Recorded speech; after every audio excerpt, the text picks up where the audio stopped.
start করার আগতে আমি what is inverse of a function, how it works আমি সেই বস্তুটো বুজি লওঁ so suppose মই যদি এটা example লওঁ f ঠিক আছে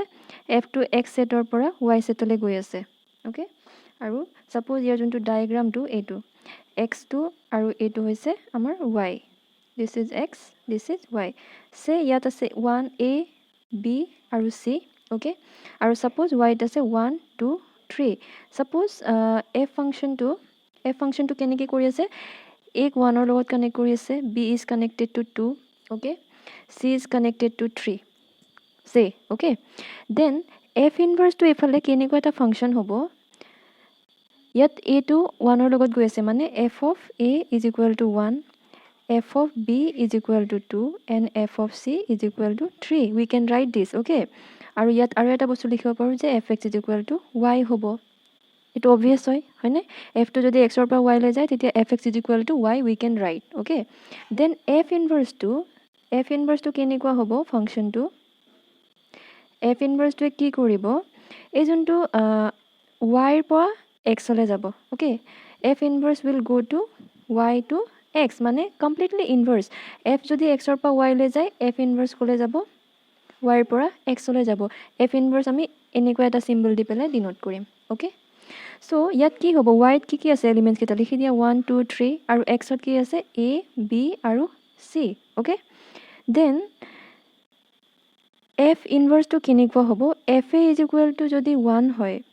বা আমি যদি কওঁ f of x is equal to যদি y হয় তেতিয়া f inverse কেনেকুৱা হ'ব জানানে x is equal to f inverse y মানে এই f টো আমি এইফালে লৈ গলো Clear আছে নে fx is equal to যদি y হয় then x is equal to f inverse y হ'ব okay so তেতিয়া হলে ইয়াত যদি fa is equal to 1 হয় তেতিয়া হলে a is equal to কি হ'ব f inverse 1 okay and fb is equal to 2 then b is equal to this f will go this side right side আৰু f inverse of 2 হ'ব similarly fc is equal to যদি 3 হয় তেতিয়া c is equal to কিমান হ'ব f inverse 3 হ'ব Clear হৈছে বস্তুটো কেনেকুৱা if fx is equal to y then x is equal to f inverse y and যদি ইয়াত আমি তেনেকৈ কি লিখিম f of a is equal to 1 হলে কি হ'ব a is equal to f inverse 1 বা f inverse 1 is equal to a that means আমি কি গম পালো under f inverse 1 to কাৰ লগত কানেক্ট হৈ আছে a ৰ লগত okay under f inverse 2 is connected to b under f inverse 3 is connected to c that means f inverse 3 is equal to c okay f inverse এনেকে কাম কৰে আৰু এটা বস্তু যদি f to x ৰ পৰা y লৈ যাব তেতিয়া f inverse to y ৰ পৰা x লৈ যাব that means f inverse to এনেকুৱা এটা function such that y to x and যদি f of x is equal to y হয় ইয়াত কি হ'ব x is equal to f inverse y okay x is equal to f inverse y হ'ব simple আছে okay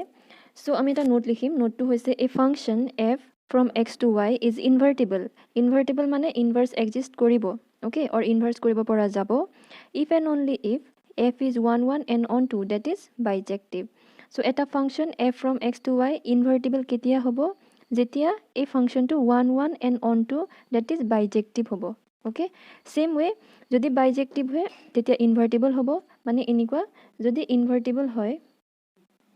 invertible যদি হয় এটা ফাংশন তেতিয়া এই বস্তুটো ইমপ্লাই কৰিব যে f টো বাইজেক্টিভ হয় okay f is bijective and যদি f is bijective হয় if f is bijective then that will also imply that f is invertible বুজি পাইছা ইয়াত কি হৈছে ইনভাৰ্টিবল হলে বাইজেক্টিভ হ'ব বাইজেক্টিভ হলে ইনভাৰ্টিবল হ'ব এই বস্তুটোকে if and only if বুলি কোৱা হৈছে মানে both way ইমপ্লাই কৰি আছে Bijective invertible imply কৰিছে invertible bijective imply কৰিছে okay this is the symbol of if and only if and only if okay if and only if আৰু এটা আমি নোট লিখিম নোটটো হৈছে a function suppose f to এটা function from x to y okay f is a function from x to y then another function g y to x okay g is a function y to x if function g f inverse কোৱা হ'ব কেতিয়া জানানে তেতিয়া f o g x মানে f o' g x মানে হৈছে f composition g x is equal to identity x ওলাব মানে এটা আইডেণ্টিটি ফাংচন ওলাব okay and similarly g o' f y is equal to কি হ'ব আই ৱাই হ'ব যদি এফ এটা function x to y and g এটা function y to x such that f of gx is equal to ix, that is at a identity function, okay, and gof y is equal to iy is also identity function, then we can write this g is equal to f inverse, okay, f inverse is equal to g, or also we can write that g inverse is equal to f. Clear আছে? যদি এই কণ্ডিশ্যনটো satisfy কৰাকৈ আমি এটা যদি function পাই যাওঁ আৰু এই ফাংচনটোত এটা বস্তু ন'টিছ কৰিবা এফৰ যোনটো ডমেইন জিৰ সেইটো হৈছে জিৰ কাৰণে সেইটো হৈছে ৰেঞ্জ অ'কে এণ্ড এফৰ কাৰণে যোনটো ৰেঞ্জ হয় জিৰ কাৰণে সেইটো ডমেইন হয় ডমেইন কোডমেইন ইণ্টাৰচেঞ্জ হৈছে আৰু এই কণ্ডিশ্যনটো ছেটিছফাই কৰিছে চ' তেতিয়া F inverse is equal two G বুলি কোৱা হ'ব এতিয়া আমি দুটা ডেফিনেশ্যন পালোঁ এইটো হৈছে ডেফিনেশ্যন নম্বৰ 1 ইনভাৰ্টিবল ফাংচনৰ আৰু এইটো হৈছে definition number 2 ইনভাৰ্টিবল ফাংচনৰ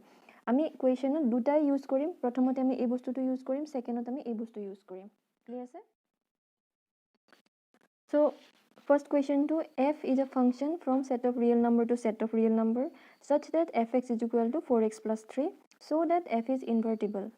and find f inverse okay so invertible hobo hole ami eta condition pohichilu invertible if and only bijective so eta function invertible ketia hobo if we show that function is bijective that is 1 1 and on 2 so let us show that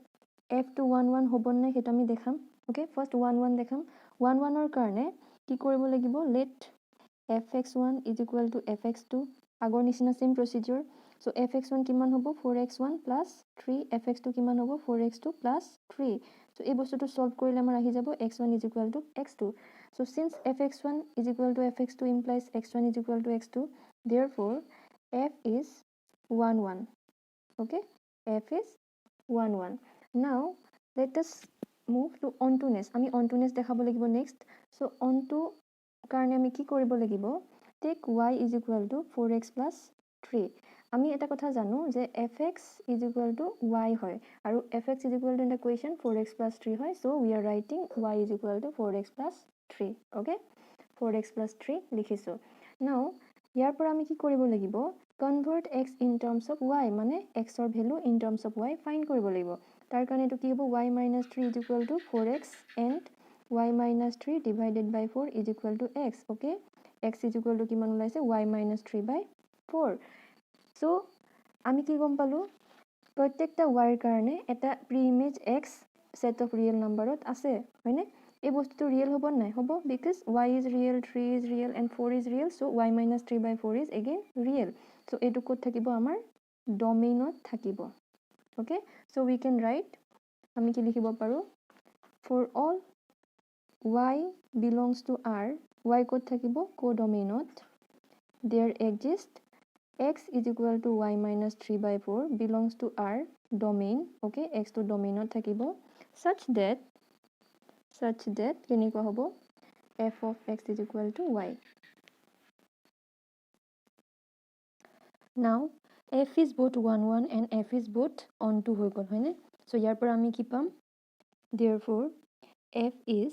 on 2 okay so f2 1 1 হৈ গ'ল f2 on 2 হৈ গ'ল that means f2 কি হৈ যাব f2 bijective হৈ যাব okay therefore f is bijective and bijective মানে কি হ'ব invertible হ'ব that is f is invertible also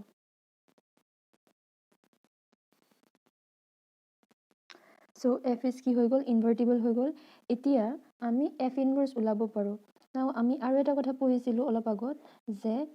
if fx is equal to y then x is equal to f inverse y হয়নে so যদি y is equal to fx ৰ value হয় তেতিয়া হলে x ৰ ভ্যালু কাৰ ভ্যালু হ'ব f inverse y ৰ value so সোয়া ইয়াত আমি x ৰ ভ্যালু উলাই থৈছো হয়নে so এই x ৰ ভ্যালুৱে আমাৰ আসলতে f inverse y হয় okay f inverse y হয় বা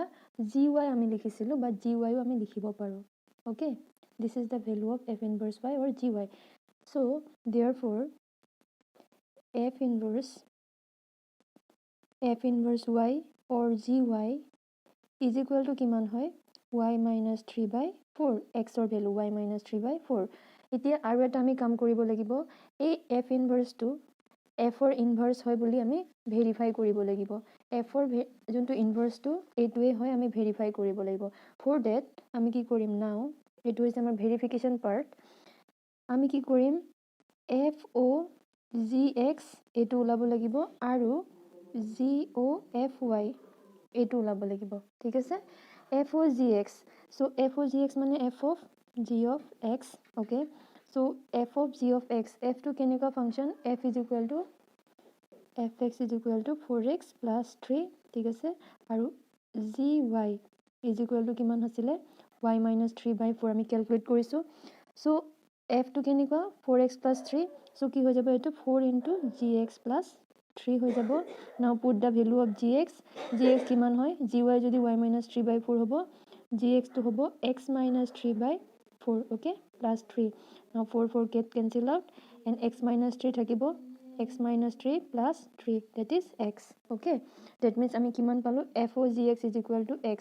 x উলোৱা মানে ix উলোৱা okay এটা আমাৰ proof হৈ গল now let us find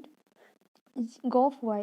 okay g of y মানে g of f of y now g কেনেকুৱা function y minus 3 by 4 gy is equal to so কি হ'ব এটো fy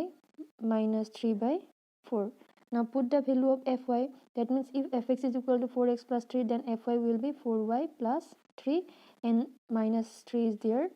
so ki hobo minus 3 get cancelled and 4y by 4 is equal to y okay this is equal to iy so since fog x is equal to x ulale gof y is equal to y ulale therefore now we can write f inverse is equal to g okay f inverse is equal to g